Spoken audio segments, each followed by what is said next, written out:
आपका स्वागत है हिमालय की इन हसीन वादियों में।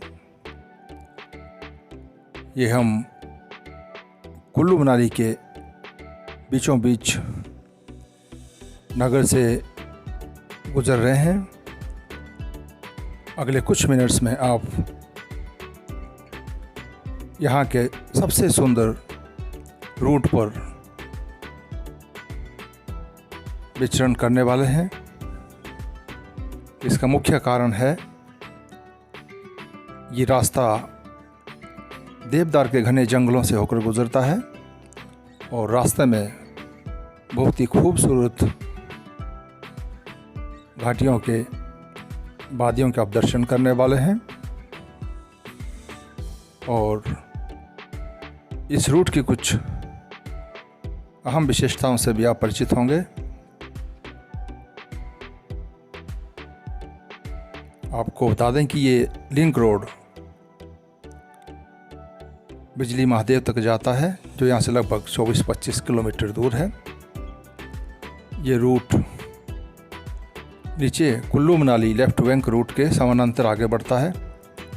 शुरू में 1 से 2 किलोमीटर का गैप लिए हुए है, लेकिन आगे ये दूरी बहुत बढ़ जाती है क्योंकि यह रास्ता पहाड़ों के से होकर जाता है और अंतिम चरणों में तो सीधा जो रिज है, पहाड़ की धार है, उससे होकर गुजरता है और बिजली महादेव पहुंचता है।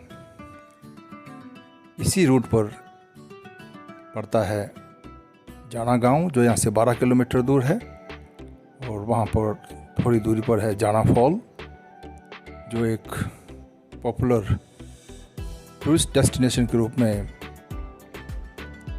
उभर रहा है।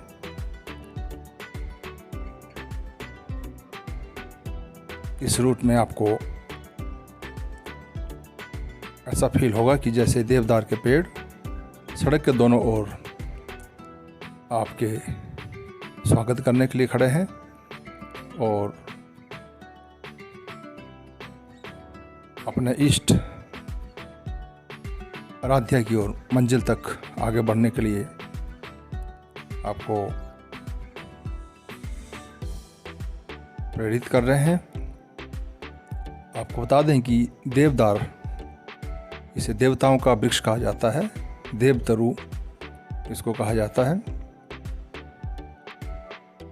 और ये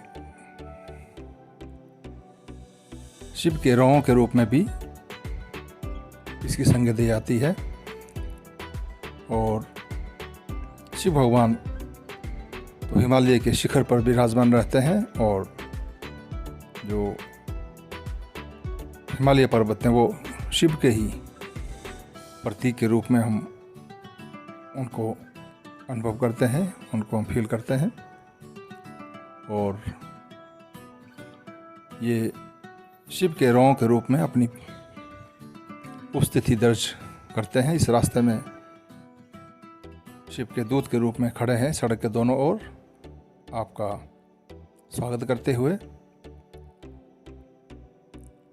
आस्थावान हृदय इनको कुछ इस रूप में फील कर सकते हैं। हालांकि देवदार पेड़ स्वयं में हिमालयन इकोलॉजी की बैकबोन है, ये हिमालय की शान है, हिमालय की पहचान है। जहाँ भी आपको देवदार के पेड़ मिलेंगे मानकर चल सकते हैं कि वहाँ स्नोफॉल होता है, या कह सकते हैं कि ये बादलों से बर्फ़ को बरसने के लिए विवश करते हैं, प्रेरित करते हैं। और इन्हीं के कारण जो हिल स्टेशन में जो शीतल आबोहवा मिलती है, एक हिमालयन टच मिलता है, वो इन्हीं के कारण है, उन ऊंचाइयों के कारण है। ये हम इस रूट पर एक खुली घाटी की ओर बढ़ रहे हैं।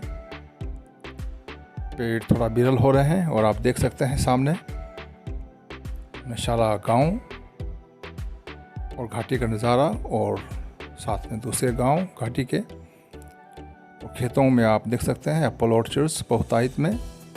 सामने देवदार के घने जंगल और पीछे माउंटेन टॉप, जो बिजली महादेव और चंद्रखनी ट्रैक के लिए पॉपुलर है, मशहूर है। यमनशाला गांव से गुजर रहे हैं। यहाँ पर लेफ़्ट साइड में है चामुंडा माता को समर्पित भव्य मंदिर। समय हो तो आप यहाँ पर माथा टेक कर आशीर्वाद लेकर आगे बढ़ सकते हैं। और सामने नाला पड़ता है और उस पार जंगल में है कार्तिकेय स्वामी जी का मंदिर, जो भगवान शिव और माँ पार्वती के सुपुत्र हैं। और ये हिमालयन स्ट्रीम, यहाँ का नाला, जो साल भर दनदनाते हुए नीचे ब्यास नदी तक बहता रहता है, क्योंकि पीछे ये बर्फ और से फेड है। यहाँ पर आप साल भर जो हिमालयन टच वाली शीतल आबो हवा को फील कर सकते हैं। और यहाँ पर कुछ बाहर से आए हुए पर्यटक आप देख सकते हैं, यहाँ की शांति और शीतलता का आनंद लेते हुए। और आपको बता दें कि देवदार के ये पेड़ जहाँ भी होते हैं, इनके साथ ही बांज, ओक ट्रीज, बुरांश और चेस्टनट जो थोड़ी हाइट पे मिलेंगे, लेकिन इसके आसपास वो भी आपको बहुत हाइट में मिलेंगे। ये सब मिलकर ज़मीन में अपनी जड़ों से नमी को छोड़ते हैं। और ऐसे स्पॉट्स पे आपको नेचुरल वाटर स्प्रिंग्स मिलते हैं। हमारे यहाँ उनको जायरू कहते हैं, उत्तराखंड में नौला धारा। और आपके रीजन में उनको क्या कहते हैं, आप कमेंट बॉक्स में लिखकर हमारा ज्ञानवर्धन कर सकते हैं। ये हम आगे बढ़ रहे हैं जाना की ओर। यहाँ पर कई लिंक रोड हैं जो नीचे मेन रोड से मिलते हैं। यहाँ से एक रास्ता जाता है सीधा लरांग किलो 2 किलोमीटर नीचे, और ऐसे आगे जाना कि 2 किलोमीटर आगे कोटाधार से नीचे काइस तक 8-10 किलोमीटर लंबा लिंक रोड है। और ये हम एक दूसरी सामने घाटी की ओर बढ़ रहे हैं। दूसरी वैली का व्यू सामने आ रहा है। यहाँ से जाना 7 किलोमीटर दूर है, जो भगवान जीव नारायण के मंदिर के लिए जाना जाता है। आपको बता दें कि इस रूट पर सड़क के नीचे सोयल, धारा, गहार, बनोगी जैसे गांव पड़ते हैं, जहां थाड़ा करोड़ू देवताओं में से अधिकांश देवताओं का वास है, जिसका कुल्लू की देव संस्कृति के संदर्भ में विशेष महत्व है, जिसे हम किसी अगले एपिसोड में कवर करेंगे। तो आज के सफ़र को हम वाइंड अप करते हुए यहाँ से वापस मुड़ रहे हैं।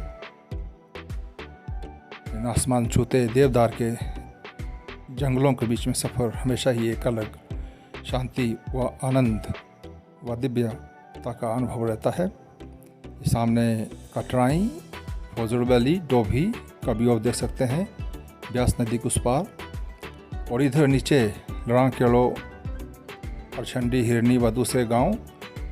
और यहाँ की शहरी ढलानदार खेतों में जो कभी धान के लिए, जाटू धान के लिए प्रख्यात थे, आज यहाँ पर सेब, दूसरे फल व सब्जियों का उत्पादन बहुतायत में हो रहा है, जो यहाँ की इकोनॉमी को बूस्ट कर रहे हैं और आर्थिक समृद्धि की एक नई पटकथा लिख रहे हैं। तो ये था संक्षेप में इस रूट का एक ट्रेलर, एक व्यंगावलोकन करवाता हुआ टूर, जिसे हम आगे डिटेल में कभी कवर करेंगे। और इस सफ़र में बने रहने के लिए आप सबका बहुत बहुत धन्यवाद। यदि कुछ सुझाव हो तो आप कमेंट बॉक्स में लिखकर दे सकते हैं।